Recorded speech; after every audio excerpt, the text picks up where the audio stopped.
I'm Raymond Grace, President and Founder of the Raymond Grace Foundation, and I want to thank you for joining me today here. And I also want to thank Ozark Research Institute for inviting me, giving me this opportunity to talk to you. So we're going to enjoy. I've been working with them since about '96, and we've had a very good working relationship all these years. So really glad to be back with them and you today on this. Back in around the turn of the century, 98, 99, somewhere in that time, I was speaking at ORI on energy, and I saw the energy was changing at the time, but I really didn't know how to identify it. And I had some kind of a little scale that I went by that I could measure energy, and I could see that it was increasing. So I shared what I thought I knew at the time with folks, and at the time it was fairly new information. Now that information is at least 22 years old, and energy is still increasing at a much more rapid rate than it did back then. Now, it appears that we are able to accomplish far more now than we could then. And the reason why, I believe, is because we have more energy. So I want to talk to you a little about that. We also have more reasons to use that energy now because we have problems now that we didn't have then. And I don't have to tell you about this. You know it. You live it every day. You're living in a world that did not exist last year. So it really affects an awful lot of people negatively.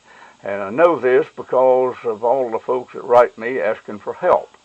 So what I'd like to do is cover a technique that I have come up with that most anybody can use. If you're smart enough to have a driver's license, you can probably use this information. So I want to start out with saying I've created something, and I just called it a package. Now, whenever you create something that hasn't been created before, you need to give it a name. Well, what I found is that most people think that their problems are unique and they're just different than everybody else in the world. Well, that's just not true. I found that most people all around the world have very similar problems. Yeah, there's some differences, but overall there's a lot of similarity. So I put together something that I call a problem package that can be addressed very simply. I'm going to explain it to you. Once I explain it, you don't need to go over it in detail, because to go over it in detail takes quite a few words and a bit of time. I'm actually going to put into this film the energy that I would use if I were working with you directly, either by phone or email or Skype or whatever, and give you something today that's going to make it worthwhile for you to watch this. Among the things that I have come up with, there's about 7 of them, and you can add more if you like. But the first thing I want to do here is to neutralize the negative effect of the surrounding area upon you folks, because folks, energy is contagious, and most all of the things that I'm going to mention here, and probably, well, actually all of them, are contagious. They affect you. Distance doesn't really seem to be a factor. I find that what is affecting people maybe in one country will affect people in another country, especially if you have some type of connection with them, such as your heritage, race, or whatever. So I even found someone in France that was being affected by what was happening to a group of people in New York simply because they were of the same heritage. They didn't know one another, but the energy was contagious all the way across the ocean. That really got my attention. So I think, okay, with all of the fear, uncertainty, panic, wondering how is he going to buy groceries, pay the rent, all this creates a tremendous amount of energy because we got a lot of people on this planet. Well, this energy can and does affect you folks. So the first thing I want to do is neutralize the negative effect of the surrounding area. Now, if you live out in the mountains here like I do, that's not a problem. These trees out here really don't cause me a problem. However, if you live in a large city, especially if you've got a real high crime rate, all of the worry, negativity, and emotions of other people are going to have an effect upon you. So that's what I'm doing right now and the pendulum spins in a counterclockwise direction. I am neutralizing the negative effect of the surrounding area upon you. The next thing is the mass consciousness of people. We have more people on this planet now than we've had before, and everybody has the ability to emit energy, and they do. Unfortunately, most of it is of a negative nature. Okay, if you doubt that you are affected, you just stop and think a minute. If you're sitting in a group of friends and everybody's laughing and talking and having a good time, you're going to feel pretty good. If you're sitting around a bunch of people bitching, whining, complaining, they're going to drag you down. So that's why I say energy is contagious. Okay, so I want to neutralize the negative effect of the mass consciousness of people upon you. How far out will this go? Well, I used to say it would go out about 8 miles, but after I found it was affecting people all across the Atlantic Ocean, I decided, well, maybe it don't have a limit. I don't really know. So I don't even try to measure it anymore. All right, so what I've done here, and I'm being real slow about doing this, I want to make sure you understand it. I have just neutralized the negative effect of the mass consciousness of people upon you. Now, there's something else that I'm not really going to try to explain very much because I don't know a lot about it, but it's called human resonance, and that's spelled S-C-H-U-M-A-N-N, human resonance. And that is, as near as I understand it, a vibration of the earth. You can actually get an app on your phone showing what the human resonance is on any given day. Well, I can always tell when it goes up because I get more mail and more calls. Why? Because people go kind of loco then. And they know something's wrong, they don't know what, so they contact me. Well, what I found was that I can neutralize the negative effect of human resonance upon these folks, and they will feel better. The majority of them will, almost immediately. Not only that, I will measure the energy, and the energy will go up. Well, what does this tell me? It tells me that it works. The folks I work on think it works. That's why they keep getting in contact with me. All right? So the fact that you and I can use our minds and change the effect of a natural phenomena upon us tells me quite a bit. We're pretty powerful, more than we thought we were. Well, why can we do this? Well, we had more energy now to do it with than we had 20 years ago. All right, the next thing I want to neutralize upon you folks is something that so many of you have written me about, and I don't know much about it, but it's called 5G. And again, I have every reason to believe that we can neutralize the negative effect of any type of electronics upon us. Now, I don't even speak the language real well on all these technical things, but I remember years ago, I was working with Bill Northern, who at the time was the president of the American Dowsers. And he had a group that he was teaching, and some of you may have heard me tell this story before. But Bill took us all out there to find a noxious energy zone in his front yard. And we found it, but we didn't know what caused it. So he said, well, let me show you. And he pointed across the road at a transformer on a light pole. And I thought, well, that's interesting. So about an hour later, I said, Bill, let's get the group together and go out here and find that noxious energy zone again. He said, oh, we've already found it. I said, yeah, but let's go find it again. He said, no, you take the group out there and find it. Well, I took the group of folks out there, and nobody could find it. Well, here come Bill with his dowsing rod. I said, I'll show you where it is. Well, he couldn't find it either. And he asked me, what did you do with it? All I did was neutralize the negative effect of the transformer. That's all. So don't complicate this stuff, folks. It's pretty simple.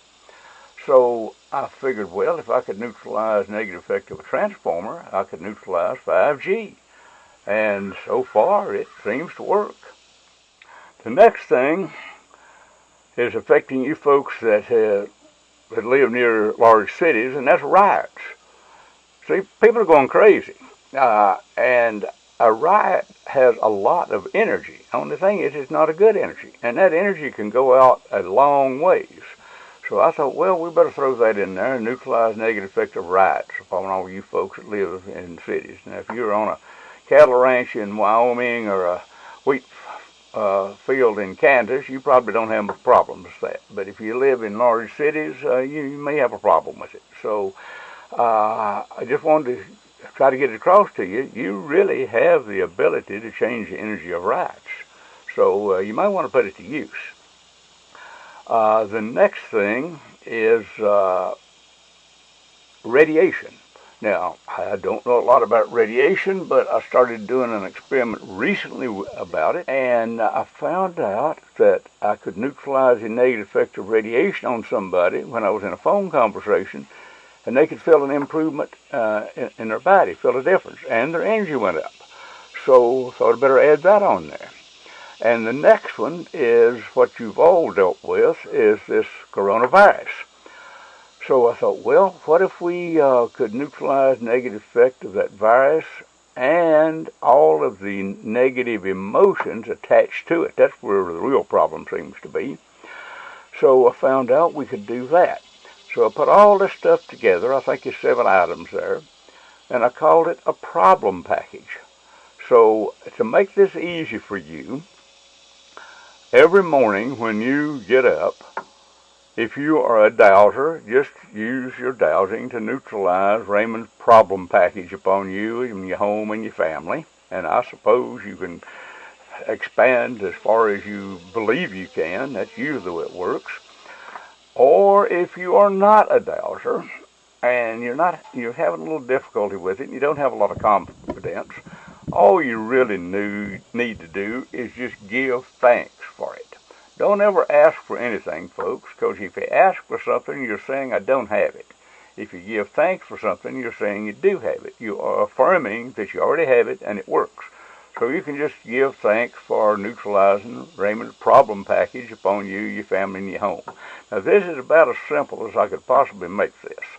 So it'd be hard to misunderstand, I think. So you folks go ahead, put it to use, see what happens. Okay, folks, that was really the speech I wanted to make for this conference.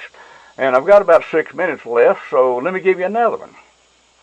Now, this sounds like a strange story, and it is, but I don't have any normal stories. They're all strange.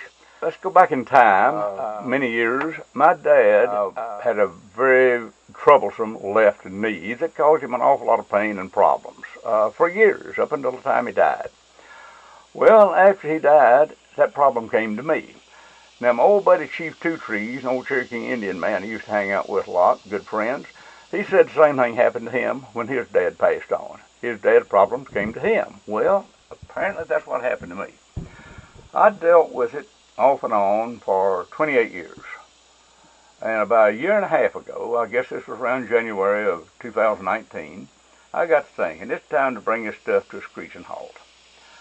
So I decided I would rebuild my left knee. Now, it gave me some pain sometimes, not a lot, but some. And I was having a little trouble walking at times, but overall I was still going. I still run chainsaws, drive a tractor, do farm work, molder and dirt, but I'm still going pretty strong. So I decided I'm going to build me a new knee.